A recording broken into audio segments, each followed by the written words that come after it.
Welcome to Ron Talks Tabletop, where Ron talks about his favorite things: board games, RPGs, and a little bit of something else. So sit back, relax, and listen.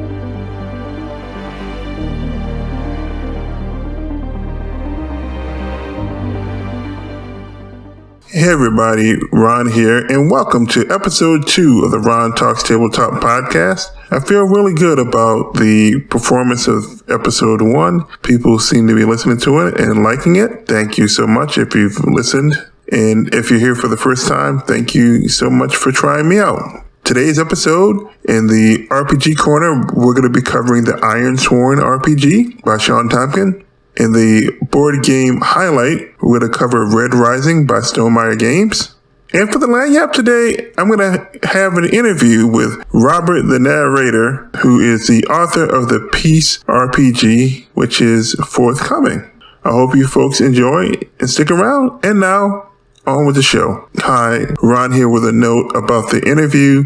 The volume was a little low and at times inconsistent, so I have to apologize for that. I did the best that I can, so I just apologize for that, and I will do my best to do better in future episodes.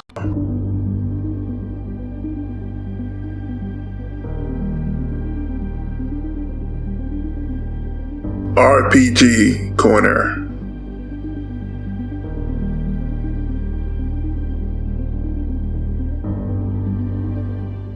Today's RPG Corner will be on Ironsworn. The Ironsworn RPG is designed by Sean Tompkin. It's a game where you fulfill iron vows, forge bonds, and vanquish foes in a harsh northern fantasy game. This game can be played in multiple forms: a traditional guided mode with a Gamemaster and one or more players, a co-op mode where the players work together to forge a story in a sort of joint DM fashion, and a solo mode, which I feel is the main draw of this game for me and many others. This system is an evolution of the Powered by the Apocalypse system, where you have a success with a cost, or an interesting narrative failure. The game is weighted towards the partial costly success, which I find to be the most interesting results. Escaping goblins to be caught by wolves, as it says in The Hobbit. You roll a d6 called the action die and add modifiers, and compare that result to 2 separate d10s called the challenge dice. If you beat both dice, it's a strong hit and you get all of what you want. If you only beat one die, it's a weak hit. You only get some of what you want. If you lose to both challenge dice, it's a miss and you're in trouble. You swear iron vows and go on adventures. The game also centers around progress tracks, whether you're fighting villains or fulfilling vows. There's a bit more to the game, but this should give you the gist of the game. And well, I really love this game. This game is a complete package for solo roleplay, and I love my solo games. The weak hits really inspire you to tell interesting stories and can throw some twist into your plans. One big thing I didn't mention in the mechanics summary are the oracles. There are many random charts to roll on, whether you're looking for names, you're looking for motivations, descriptions. That's where the juice is. The dice can get you to go to directions that your pattern-making brain won't go normally, and I absolutely love that. Now, oracle charts are not unique to Ironsworn. You've seen them most prominently in the Mythic Gamemaster emulating system. If you're not familiar with that, that's a system where you roll on charts. It emulates a Gamemaster for you, so you can play solo games with just about any role-playing system. So like I said, the oracle charts are not unique to Ironsworn, but these are fantastic. If you want to see the game in action, I highly recommend Me, Myself, and Die, which is a YouTube channel by Trevor Duvall. Trevor Duvall is a voice actor, and he does a highly produced short form show about 30 minutes in length where he plays solo RPGs. He just completed season 2, which covers Ironsworn. Yeah, like I said, I highly recommend it. It's fantastic. Regarding the Ironsworn RPG, Ironsworn isn't the only game in this series. There's a sci-fi version called Starforge that's on Kickstarter right now. I joined the playtest and I had some of the most fun that I've had in role-playing games. There are more oracle charts, of course, to generate planets and star systems, as well as descriptions and actions and so on and so forth. The world creation charts are inspiring as well. Starforge can cover a variety of sci-fi, Dune, Firefly, and a galaxy far, far away. And that is Ironsworn by Sean Topkin. I highly recommend it if you're into solo role-playing games. Well, if you're even just into role-playing games in general, go check it out. The best part about Ironsworn is the base game is free. You don't even have to pay a cent for the PDF, so there's no reason for you not to check it out.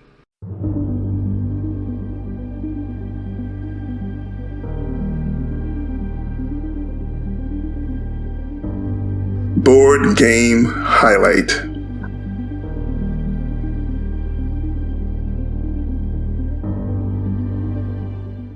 My board game highlight for today is Red Rising. Red Rising is a game by Jamie Stegmaier, published by Stonemair Games. It plays 1 to 6 players, ages 14 and up, with a 45 to 60 minute playtime. Become the dominant house in a dystopian, futuristic society divided into 14 castes and a struggle for supremacy. Red Rising is a card game where you choose cards with different powers and scoring mechanics to get the most victory points. These cards have their own victory point value, but can chain with other cards to earn you more victory points, and that's where a lot of the game is played, in my opinion. The main thing you will be doing on your turn is one of 2 actions, lead or scout. To lead, you'll place a card from your hand in one of 4 locations and take the top card from another location, gaining that location's power. For Jupiter, you advance on the fleet track. Mars, gain 1 helium token. Luna, gain or keep the sovereign token. And the Institute, gain 1 influence by placing one of your influence cubes in the area. Each of these 4 things earn you victory points at the end of the game, so you want to keep them in mind as well. Say you don't like any of the cards on the board. You can draw the top card of the deck and roll the rising die. That die will tell you what bonus you get. To scout, reveal the top card of the deck and place it on any location. Then you gain that location's bonus. This is typically done if you like all the cards in your hand and want to keep them, at least for the time being. Another aspect of gameplay is the house that you choose. You pick a house tile at the beginning of the game, and whenever you gain the sovereign token, you get that house's special ability. For example, Mars gains 1 helium, and Jupiter advances on the fleet track. There are 3 in-game conditions, which is triggered when one player gets at least 2 or all 3 are met by any combination of players. You total up the points gained by the cards in hand, noting that you lose points if you have more than 7 cards. You gain points from the fleet track, helium gain, influence, and possession of the sovereign token. Whoever has the most points wins. Now, I'll play this as a solo game, which itself is a modification of the 2-player game, so keep that in mind. That being said, from reading the rules and playing the game, I don't feel like the play experience will vary that much. I enjoyed the game. It's on the lighter end, but earning points from the cards can be a little puzzly, and I like that. I don't think the game is super innovative, but it's nice. The components are top notch. Now I have the collector's edition, but even the retail edition is a nice package, so I think you would be satisfied with that. If hand management games aren't your thing, this game will not change your mind. Nor will it change your mind if you're looking for a heavier experience. I cannot comment on the theme because I've never read the books, but I like the look of the game. It's really beautiful to look at. I can see how it would appeal to people, because it certainly appeals to me. That was Red Rising. Clearly, I recommend this game. Go and check it out.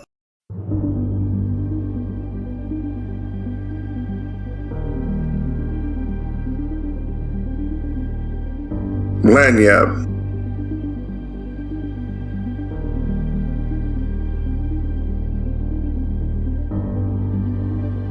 In this section of Lagniappe, today I'm going to have an interview with Robert, the narrator, the author of Peace the RPG. I'm quite excited to talk about it, and we'll just get right into this interview. So, who are you, and what do you do in the gaming space? Oh, great question, man. Thank you for it. Thank you for having me on. I'm very excited about the new podcast. I'm looking forward to seeing some more stuff. But yeah, to answer your question, as you said, I am Robert.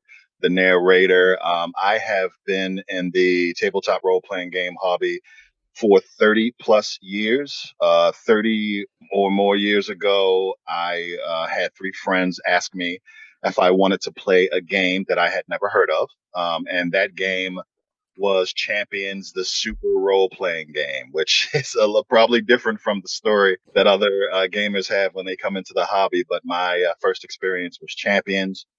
I fell in love with the hobby, obviously, because I'm designing my own game now, 30 years later.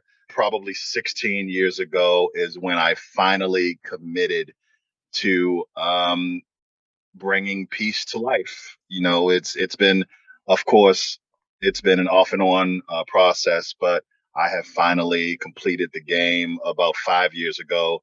I started my own YouTube channel, Confessions of a Frustrated Game Master, to talk about some of the pitfalls or issues or opportunities that you have when you're a little bit long in the tooth in the hobby and you become an adult. So that's pretty much what I've been doing for the last 30 plus years, falling in love with the hobby.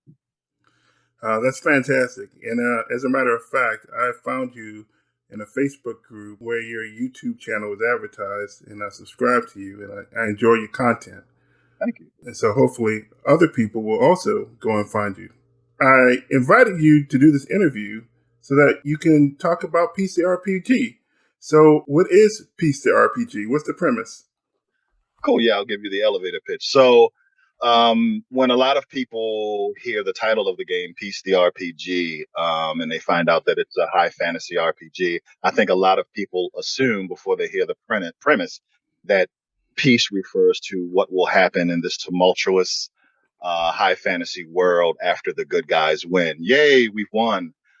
But the title actually refers to what will happen in this fantasy setting after the good guys and bad guys kind of collaborate to really screw this world up. In the setting, there is a prophecy that says that this world will only realize peace once it has destroyed itself during the struggle between good and evil. So it's more like rest in peace. So as the heroes of the world, Ron, your character's job is to make sure that the prophecy does not come to fruition. So in a lot of fantasy RPGs, I think the default assumption is that the heroes are the good guys. But I don't think I've ever played a fantasy RPG where there was a bird's eye view of how well the heroes are doing at being the good guys. But because of the premise of peace, there is a way to know how well you are doing your job. And that's something called the prophecy meter. So mechanically, the prophecy meter tracks the hold that evil has on the affairs surrounding the heroes. At the beginning of a campaign, you roll 2d6, and that sets the prophecy meter, which ranges from 1 to 15. 1 being things are fairly good, 15 being, oh no, things are really bad. And the prophecy meter has a narrative effect on the world, and it has a mechanical effect. The base mechanical effect of the prophecy meter is that every scene, the bad guys have bennies or action points equal to the numeric value of the meter. So if the meter were at 10, every scene, the bad guys would have 10 points they could use for rerolls, reducing the good guys' defensive stats, and so forth. Probably my favorite mechanical effect from the prophecy meter is something called Darkness's Temptations. And essentially, what that is anytime during the game master can say to a player, you know, maybe when the player needs to make a really important roll, or the players are in a serious fight and they're running low on bennies or action points. I call them battle scars in the game.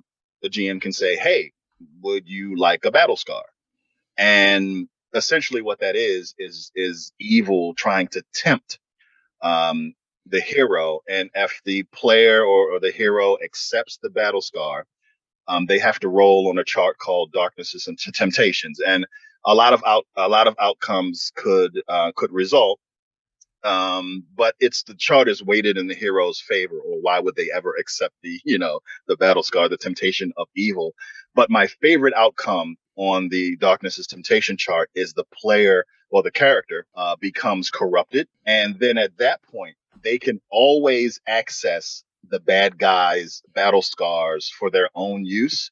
But every time they do, they have to re-roll on the darkness's temptation chart, which has other effects like the bad guys get additional battle scars or other results like that. So I think the prophecy meter encapsulates Peace's struggle to save this world from self destruction, and the fact that the player characters, the heroes of the setting, have to be wise. They have to resist the temptation of power, and they have to be brave in this battle. So that is kind of the whole elevator pitch for the game. That all sounds fantastic. What inspired you to make PC RPG? Well, as I said, I started about 16 years ago, and I've always wanted to make my own role playing game.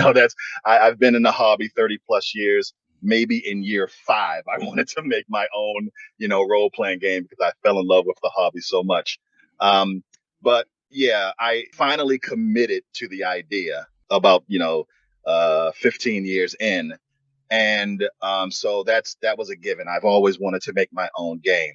At the time that I finally committed and came up with a system that I was, proud of and I thought could work, where I was headspace wise is I was playing a game where player characters were super frail. And I had noticed, I randomly was hanging out in my bedroom doing nothing in particular.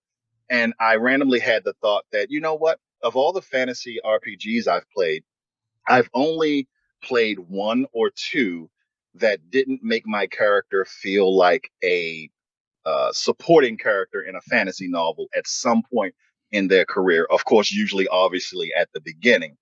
So the fact that I found a system that I thought could work, that I've always wanted to make my own role playing game, and the fact that at the time I was thinking, wow, all my characters always feel frail and like the supporting character uh, in all the great fantasy stuff that I've seen. What if a system would do away with that? Even at first level, the character felt like the hero of the game. So, what inspired me was to make mechanics where, even at first level, there are only 10 levels in the game. Um, the characters always felt like the lead character in the story, and I had some other things that I wanted to do, but yeah, that was the main inspiration. The fact that I've always wanted to make my own game. I was in a space where my characters were feeling very, very frail and unimportant in the games that they were in. So that was kind of the driving force behind making Peace. All right. So I think you've already started to answer this question, but I'm going to ask it anyway. Uh-huh. What makes this game different or special? In other words, why would I want to pick it up? Okay, cool. Absolutely. Thanks for asking. Yeah. So what I would say is that something that I like to say about Peace is that it is a tabletop role playing game designed by a guy who, for the last 16 years, has been begging his home group to allow new experiences at the table. So um, I am always the guy who's like, "Hey, let's try something else, guys. I mean, there's a lot of games out there." And it got to the point where I was feeling after where I've been in the hobby for the last 16 years, needling my group to try something different. When I brought out a role playing game, it was going to be significantly different from anything else out there. And I can honestly say that when I knew what I wanted to do with Peace, I knew I wanted characters to be competent. I knew that I wanted to have a multi-attack system that would allow them to face off against a lot of adversaries and have a good chance of surviving. And I can honestly say that I have never played or read about a role playing game that does what Peace does the way it does it. And, obviously, I've played a lot of role playing games, but I haven't played all of them but I don't think that there is anything out there that does what Peace does mechanically. So, I'm not trying to say that I've created a new genre. I'm going to change the face of tabletop role playing games as it exists. But what I will say is that it's nothing like it out there. So if you are a fellow hobbyist who's been in a hobby for a while and you want a new experience, you want to enter conflicts and have a third option outside of throat punching and fireballing, which it never made sense to me that, for instance, a face character, when a conflict comes to violence, face characters in all the games I've ever played have to resort to being an inferior fighter. So why is that? So when violence happens, why can't a face character taunt the enemy and make them go berserk and make them less effective in combat? Or why can't they frighten the enemy and have them retreat and taking them out of the fight? Or if the circumstances are correct, why can't a face character befriend an enemy so they change their mind?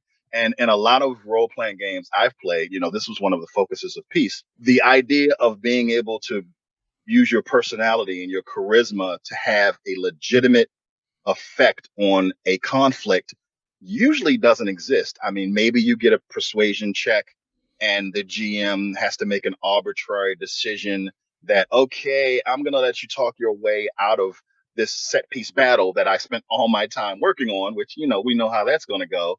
Or you can have a game that gives characters who want to have an option outside of throat punching and fireballing to have a real effect on the world. And the attack stat system, which I won't go into detail because we don't have a lot of time, but suffice to say, the game is built on having a multi-attack system that doesn't allow combat to become stale and predictable. When you have, for instance, a fixed number of attacks every round, that's the reason why Peace is built the way it is because I noticed that when you have a fixed number of attacks, every turn becomes very repetitive and samey, and Peace is not like that. So the answer to your question, why would you want to pick up Peace? If you've been in a hobby for any period of time, a few years, a long time, or if you're an OG like you and I, Peace brings a new experience. You'll hear that all the time from me. A new experience, a new way of doing things, giving you a logical third option when it comes to dealing with conflicts. And no other role playing game that I've ever played does it the way that Peace does. So yeah, down to two words: a new experience, mechanically and otherwise. From what I've read, I can definitely see that.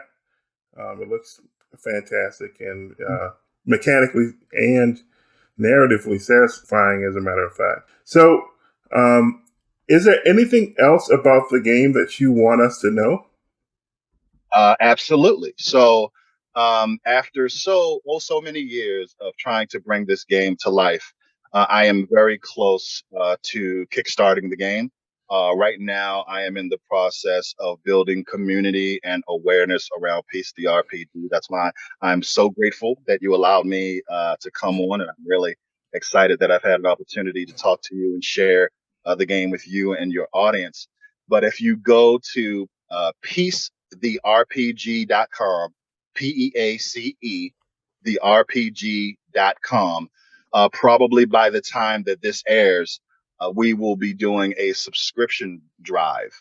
So last month, I gave away a hardcover copy of the basic rules of the game, and I sent all the subscribers to the website Peace the RPG, a fourth playable race for the basic edition of the game, which is about anywhere from a third to 50% of the material from the full version of the game, if we can bring that to life for everyone. And this month, if we hit 200 or more subscribers, I'm sending everyone 7 pre-generated basic edition heroes and a one-shot adventure. So basically, along with the basic edition PDF, you will have essentially a quick start package there. And then if we hit that 200 or more subscribers by June 1st, Not only will I send out that quick start information with the pre-gens and the one-shot adventure, I'm going to allow 5 random subscribers to create a magic item for the core edition of the game. If we successfully kickstart that, I'm going to contact 5 random subscribers and have them design and name and create 5 magic items for the full edition of the game. You can even name it after yourself if you want to. So right now, that's what's going on with Peace. I'm trying to build awareness and a community around the game. So when we kickstart in a few months, people will be aware of the game. And of course, if you're subscribed to piecetherpg.com as a subscriber, you're going to get early access information, special things, special thank yous for subscribing. So that's where we are right now, building awareness for the game and marching toward kickstarting it so we can bring your game, Piece the RPG, to life for everyone to enjoy. Fantastic. That sounds great. We've certainly spent some time talking about PCRPG, but I want to know, what is something else about you that we might find interesting? Oh man, absolutely nothing. No, I'm a pretty boring guy. Well, just it's some other things that I'm into. I am a fledgling mobile DJ. I just started that maybe 3 years ago. With, of course, we've been had the unfortunate effects of COVID, so that has kind of cut into that. But when I'm not trying to bring new experiences to the tabletop role playing game hobby, I'm a mobile DJ on the side. My name is DJ Roblaze. I'm on Facebook. Can't wait for obvious reasons for the pandemic to be squashed so everybody can get back out there. I love music and dancing and so forth. And I'm a trained ballroom dancer. I do bachata and salsa and merengue and cha-cha. And yeah, it's kind of weird, but Yeah. those are the things that I do when I am not saving the world one RPG at a time. Well, that's not boring. Trained ballroom dancer. That's pretty impressive. Yeah. Robert, we know where we can find the RPG, but where can we find you? Yes, so I am on, as we mentioned, Confessions of a Frustrated Game Master on YouTube.